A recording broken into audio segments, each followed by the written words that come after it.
দিয়ে জ্বলছে, একটু একটু করে সর্বঙ্গ আমার জ্বলছে। রাগে ক্রোধে হয়েছি আমি অগ্নিসম, কখন হয়েছে আমি অগ্নিবর্ণা, কখন হয়েছে আমি অগ্নিলোচন। বলতে পারো সম্ভবত অহংকারের উন্মত্ত এই অহংকার চাঁদ সৌদা করে অপমানিত প্রতিশোধ নিতে আমি দুগ্ধের সাথে সার্পের বিষ মিশিয়ে ওই চাঁদ সৌদা করে এক এক করে 6-6টি পুত্রকে ফেলে দিয়েছিলাম মৃত্যুর কবলে। কিন্তু এই অহংকার চাঁদ সৌদা কোন শক্তি উপার্জন করে পুনরায় এক এক করে ফিরে এনে তার 6-6টি পুত্রের পুনর্জীবন। তুমি কি দেখছো না ওই চন্দ্রধরের হাতে রয়েছে মহাদেবের দেওয়া মহাজ্ঞান অঙ্গুলি? তাই তো চাঁদ আবার পুনরায় তার 6টি পুত্রকে জীবিত করেছি। মা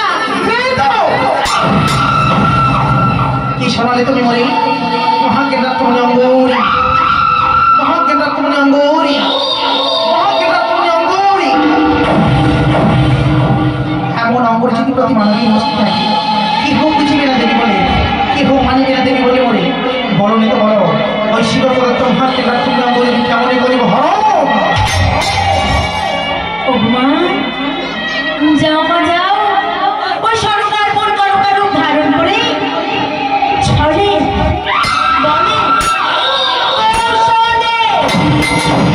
ওই মহাজ্ঞান অঙ্গুরি তুমি হরণ করে নিয়ে এসো। মা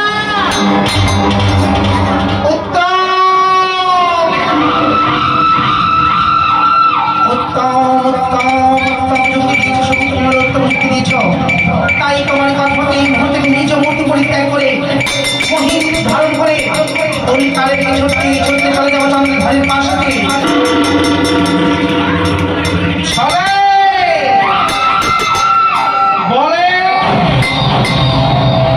কৌশলে